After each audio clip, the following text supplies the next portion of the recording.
오늘 우리에게 주신 하나님의 말씀은 신약의 말씀 사도행전 9장 19절에서 31절 신약성경 202면입니다.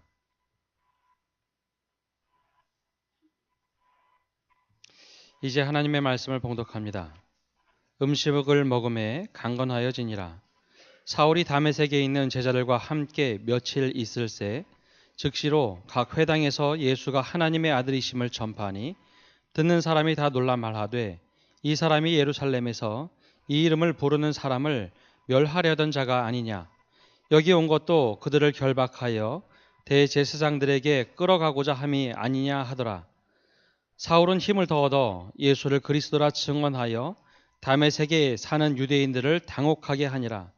여러 날이 지남에 유대인들이 사울 죽이기를 공모하더니 그 계교가 사울에게 알려지니라. 그들이 그를 죽이려고 밤낮으로 성문까지 지키거늘 그의 제자들이 밤에 사울을 광주리에 담아 성벽에서 달아 내리니라. 사울이 예루살렘에 가서 제자들을 사귀고자 하나 다 두려워하여 그가 제자됨을 믿지 아니하니 바나바가 데리고 사도들에게 가서 그가 길에서 어떻게 주를 보았는지와 주께서 그에게 말씀하신 일과 다메섹에서 그가 어떻게 예수의 이름으로 담대히 말하였는지를 전하니라. 사울이 제자들과 함께 있어 예루살렘에 출입하며 또 주 예수의 이름으로 담대히 말하고 헬라파 유대인들과 함께 말하며 변론하니 그 사람들이 죽이려고 힘쓰거늘 형제들이 알고 가이사라로 데리고 내려가서 다소로 보내니라. 그리하여 온 유대와 갈릴리와 사마리아 교회가 평안하여 든든히 서가고 주를 경외함과 성령의 위로로 진행하여 수가 더 많아지니라.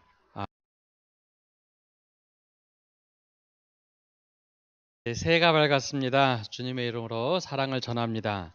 우리 앞자리에도 또 뒷자리에도 또 2층 또 찬양대 또 영상으로 보는 잠옷실에도 하나님의 은혜가 충만하게 넘치기를 소망합니다. 우리 말씀을 듣기 전에 좌우로 인사하겠습니다. 복의 근원이 되십시오.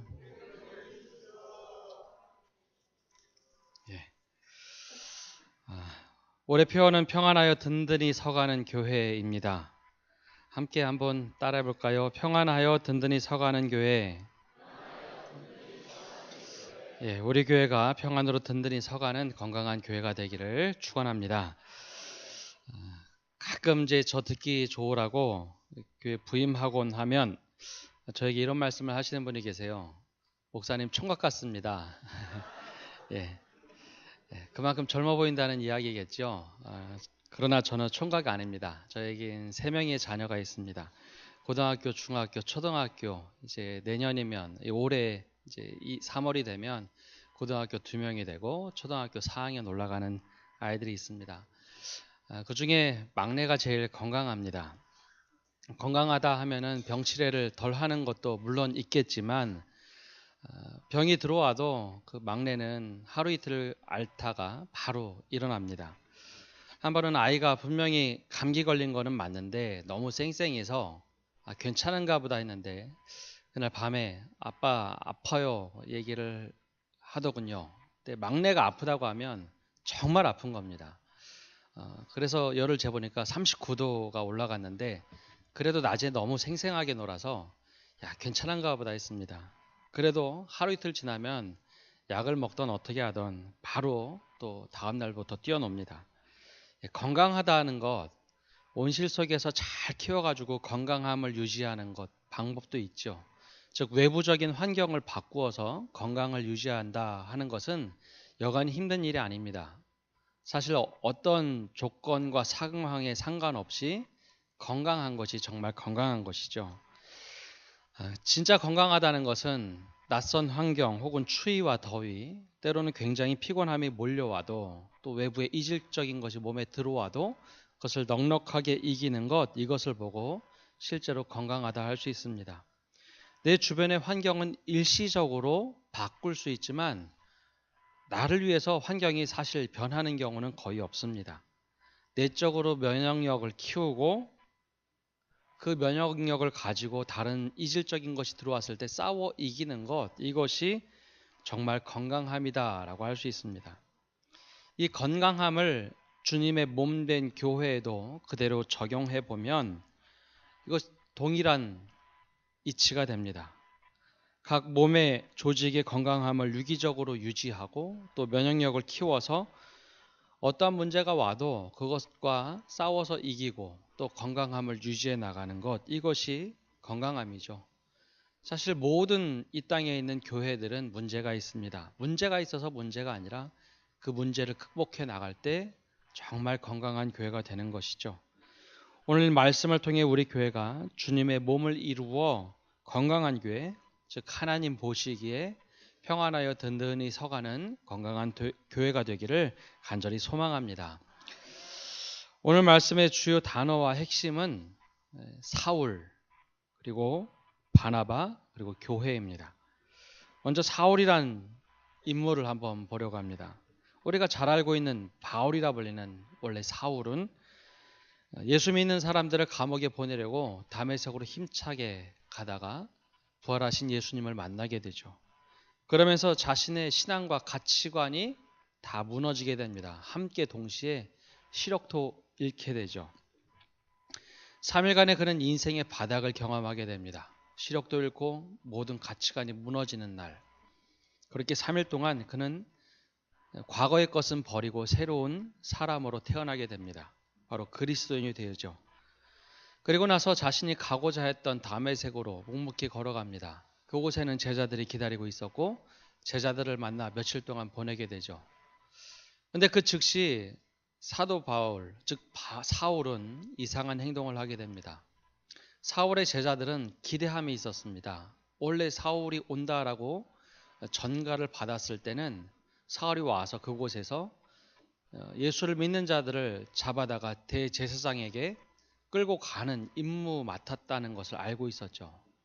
사울이 그렇게 행동하기를 바랬지만 사울은 그런 행동을 하지 않았습니다. 오히려 예수 믿는 자들을 잡아가기로 한 것 대신에 예수를 증거하기 시작합니다.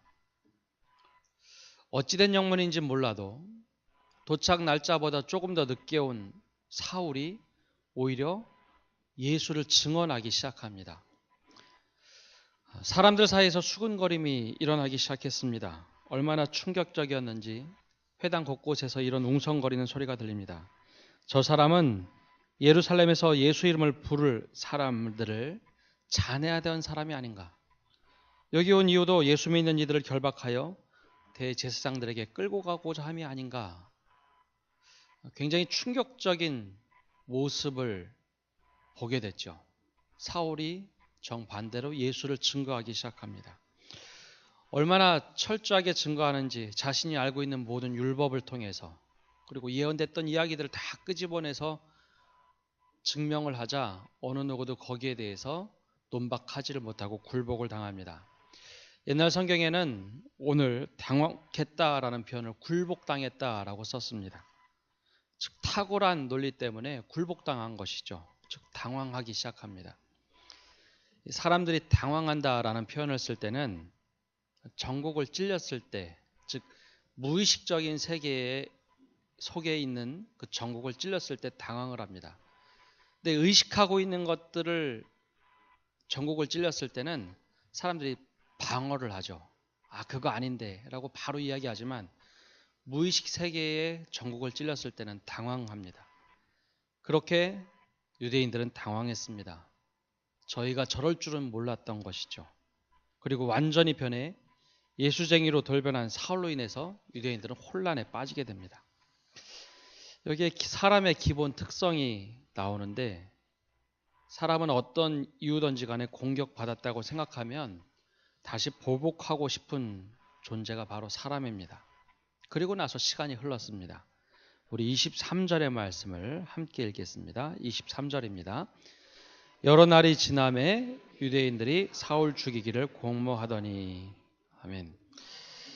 여기서 여러 날이 지났다고 했는데 22절과 23절 사이에는 약 3년의 시간의 공백기가 있습니다. 한 절이 지나가지만 거기에는 약 3년의 시간이 흘러가죠.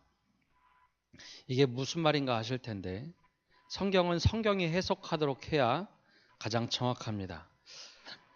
바울이 갈라디아 교회에 보냈던 내용을 보면 이 상황을 자세하게 설명하는 내용이 나옵니다. 갈라디아 1장 15절에서 19절 말씀 함께 읽어보겠습니다. 그러나 내 어머니의 태로부터 나를 책정하시고 그의 은혜로 나를 부르시니가 그의 아들을 이방에 전하기 위하여 그를 내 속에 나타내시기를 기뻐하셨을 때에 내가 곧 혈육과 의논하지 아니하고 또 나보다 먼저 사도된 자들을 만나려고 예루살렘으로 가지 아니하고 아라비아로 갔다가 다시 다메섹으로 돌아갔노라. 그 후에 3년 만에 내가 게바를 방문하려고 예루살렘에 올라가서 그와 함께 15일을 머무는 동안 주의 형제 야고보 외에 다른 사도들을 보지 못하였노라. 아멘. 갈라디아 교회 편지를 보낼 때 이때 이 이야기를 합니다. 주님께서 나를 만나셨고 그때 내가 혈육과 의논하지 아니하고 나보다 먼저 사도된 자들을 만나려고 예루살렘으로 바로 올라가지 않고 아라비아로 갔다가 다시 다메섹으로 돌아갔다라고 이야기하죠. 즉 원래 다메섹으로 가던 길을 간 다음에 예루살렘으로 올라가야 하는데 어느 누구와 의논하지도 않고 그리고 사도들을 만나지도 않고 예루살렘으로 가지 않고 아라비아로 갔다가 3년 다메섹으로 돌아온 지 3년 만에 게바를 향해 올라갔다라고 합니다. 학자들은 이것을 이렇게 해석합니다. 사도 바울이 이 사울이 아라비아로 가서 한 3년 동안 머물렀다라고 봅니다. 그때 철저하게 그리스도인이 되어가는 과정, 예수님이 누구인가 신학적으로 정립했다라고 하죠. 그래서 3년 만에 다시 이 다메섹으로 돌아오게 됩니다. 근데 이전에 이미 사울에게 공격을 당해 보았던 그들, 즉 말씀으로 공격을 당해봤던 그들이 그냥 호락호락하지 않았습니다. 사울이 왔다는 소식을 듣고 이번에는 나를 갈았습니다. 유대인들이 사울을 죽이기로 공모했습니다. 사울도 그 소식을 접하게 됐죠. 그리고 제자들과 함께 머물며 제자들이 너무 걱정이 되어서 사울을 몰래 피신을 시킵니다. 성문어기를 24시간 계속 경비하며 지키고 있었기에 성벽으로 올라가서 광주리에 달아서 사울을 내려서 피난시키죠. 원래 동료였던 유대인들이 완전히 거꾸로 대적자가 됐습니다. 원래 같은 동족이고 같은 랍비고 율법을 연구하던 이들이 이제는 대적자가 됐습니다. 즉 사울이 그리스도인이 된 것이죠. 그러나 사울에게 예상치 못한 일은 또 기다리고 있었습니다. 우리 26절의 말씀 함께 읽겠습니다. 사울이 예루살렘에 가서 제자들을 사귀고자 하나 다 두려워하여 그가 제자됨을 믿지 아니하니. 사울에 대한 소문이 여러 해를 지나면서 여러 곳에 퍼졌습니다. 그렇게 박해자 사울이 그리스도인이 됐단다라는 이야기가 유대인들 사이에도 퍼졌고 사실 예루살렘에도 사울의 이야기는 들어갔습니다. 사울이 예루살렘에 올라갔는데 아까 갈라디아 교회에 편지를 보냈던 것처럼 그 내용처럼 3년 후에 내가 게바를 방문하려고 예루살렘에 올라갔는데 어느 누구도 만나주지 않더라라는 겁니다. 주의 형제 야고보 외에 다른 사도들을 만나지 못했다라고 기록을 하고 있죠. 바로 이 내용입니다. 사울이 예루살렘에 가서 제자들을 사귀고자 했는데 하나같이 다 두려워하여 그를 만나주지 않았습니다. 사울이 어떻게 예수님의 제자가 될까? 어떻게 그리스도인이 될까?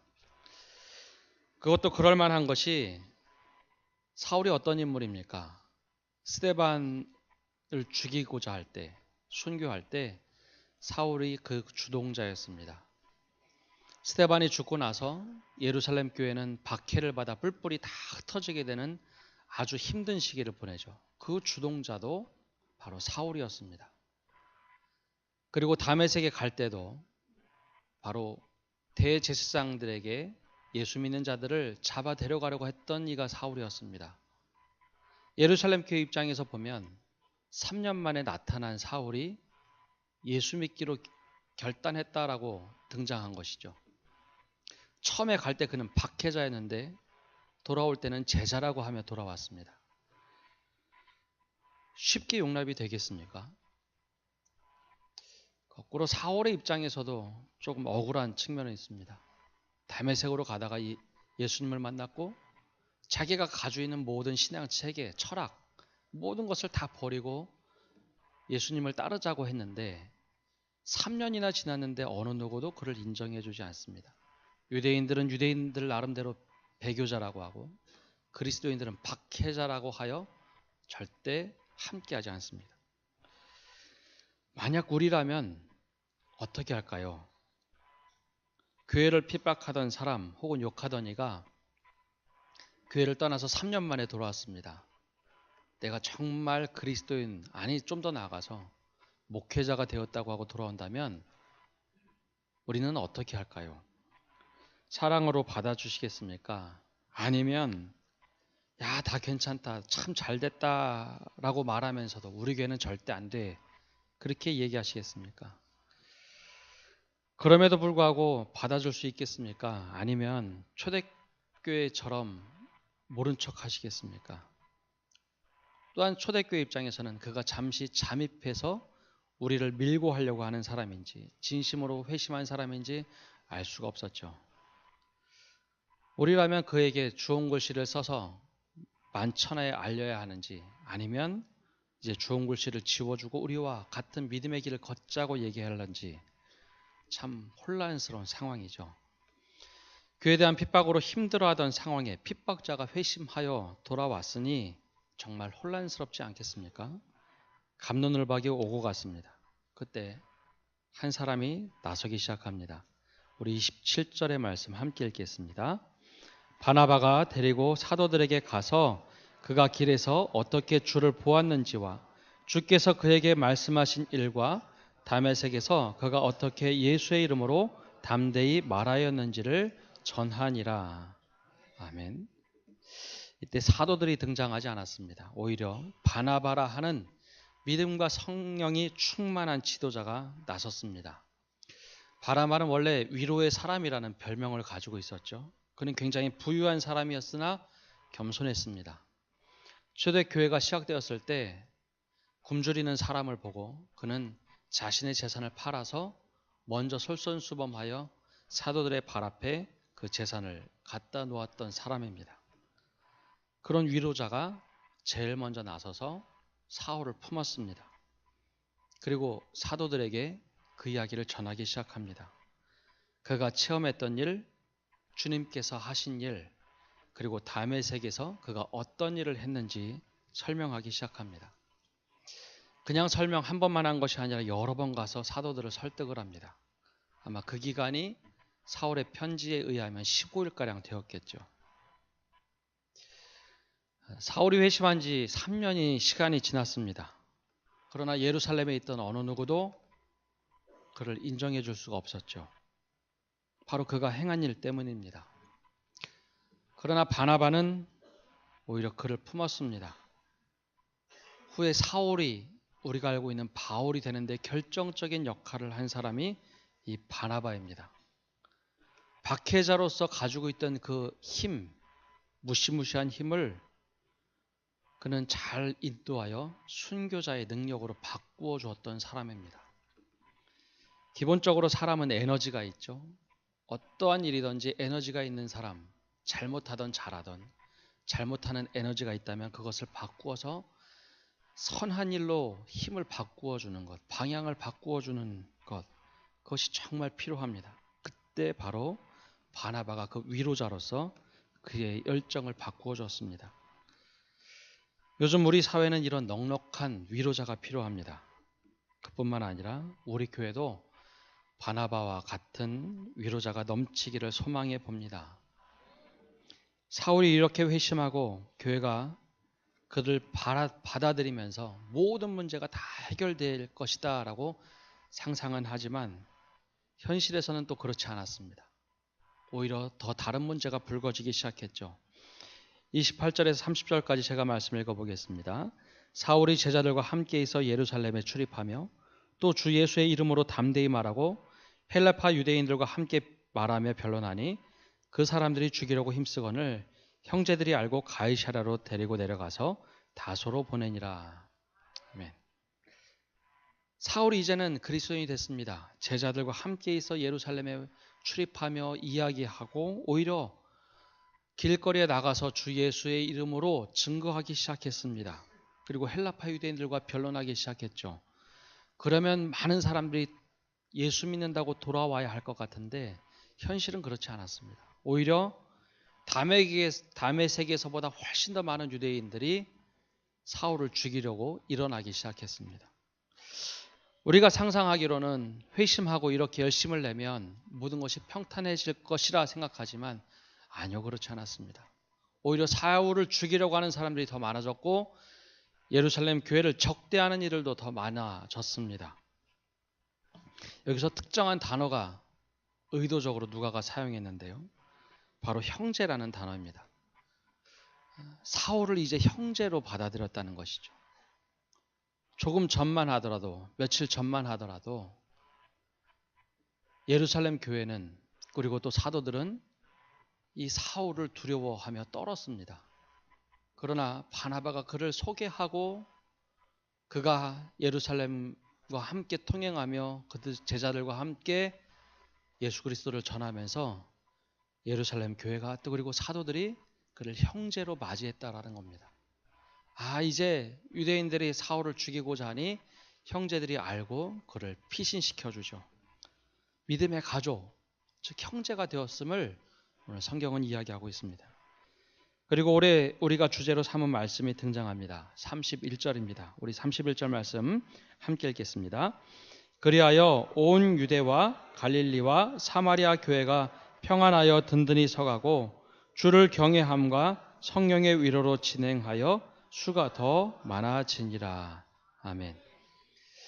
그리하여라고 31절 시작이 되는데요. 그리하여라는 말은 스데반의 순교부터 사울의 회심 그리고 예루살렘 교회가 그를 받아들이기까지의 시간을 의미합니다. 그리하여 이 여가는 사울의 박해로 시작된 시간입니다. 그 3년간의 고통의 시간도 있고 동시에 사울의 회심 때문에 예루살렘 교회가 그를 받아들이기까지의 갈등의 시간도 포함합니다.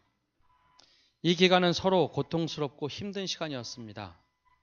박해와 핍박, 갈등, 사울의 회심, 그들을 받아들이기까지의 번민.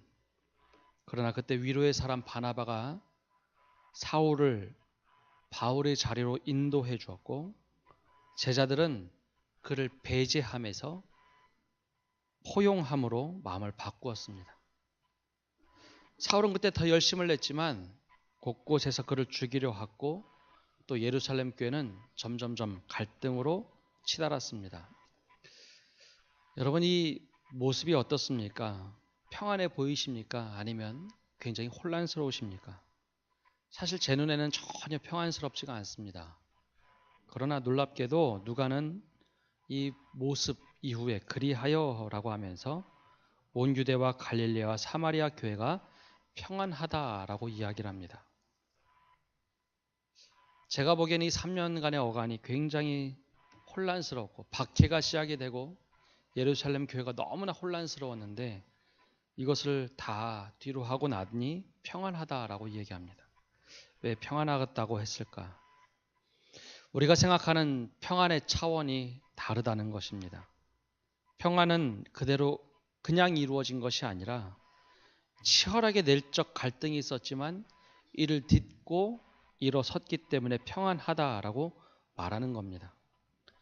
박해자 사울이 회심하자 교회 일원으로 받아들이기까지 치열하게 고민했고 주님의 몸된 교회를 성령의 능력으로 어떻게 이루어갈 것인가 그 문제를 극복한 이후에 평안했다라는 것이죠.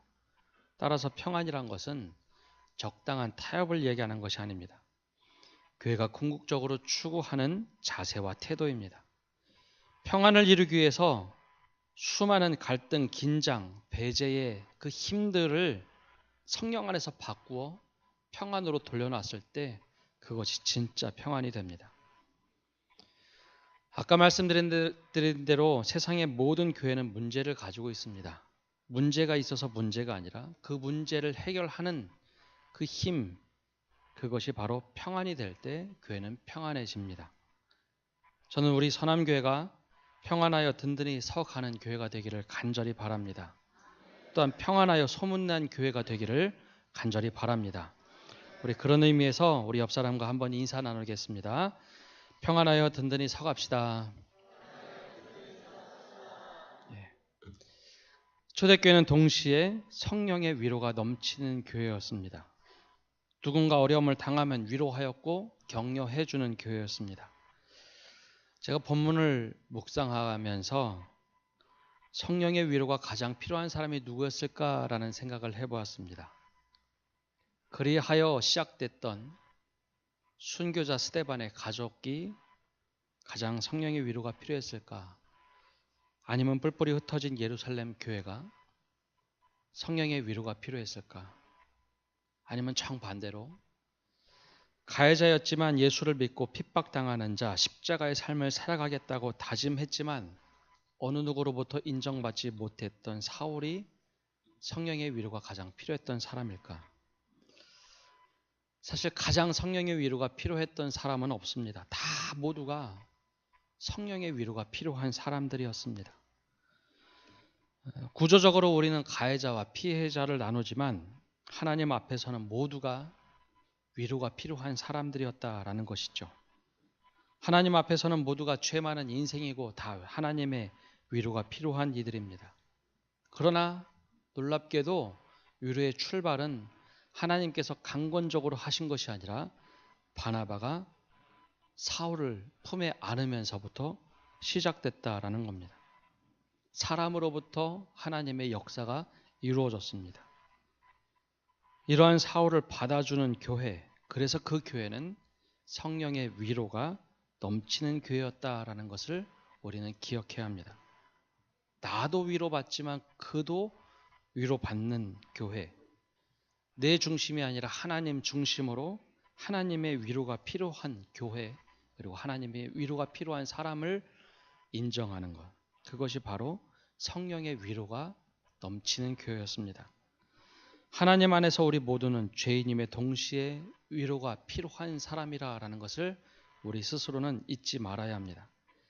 저는 우리 선암교회 믿음의 가족들이 성령의 위로를 받고 더 나아가 그 위로로 서로 격려하고 품어주는 성도가 되시기를 간절히 바랍니다. 우리 교회가 성령의 불로 모든 생각에 녹아져서 성령의 위로함 가운데 거하는 교회가 되기를 소망합니다. 마지막으로 성령의 능력 아래 있는 교회가 시작되면서 그들은 하나님을 경외하는 교회였습니다.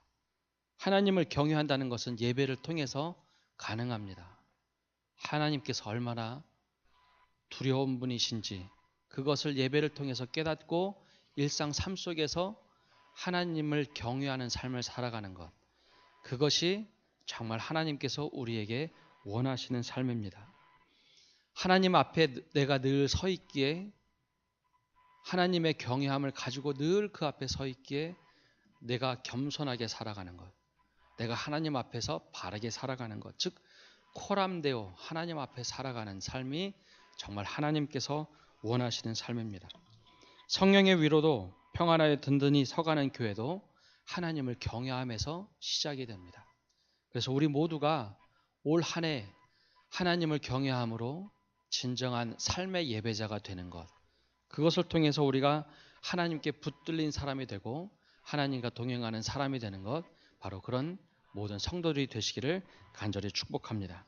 그래야 우리 선암교회 믿음의 가족 모두가 평안하여 든든히 서가는 모든 건강한 성도 되시기를 축복합니다. 함께 기도하겠습니다. 살아계신 하나님, 오늘도 저희가 예배 나와 하나님의 말씀을 듣고 평안하여 든든히 서가기를 간절히 소망합니다. 하나님, 다른 무엇보다도 우리 평안하여 든든히 서가게 하여 주시고, 또한 성령의 위로가 넘치되 내 판단이 아닌 하나님의 위로가 넘치는 것을 인정하며 살아가게 하여 주옵소서. 또한 성령의 능력 아래서 우리가 늘 하나님을 경외하며 일상 삶 속에서 하나님을 바라보며 살아가는 저희 되도록 은혜 내려 주옵소서. 예수님의 이름으로 기도합니다. 아멘.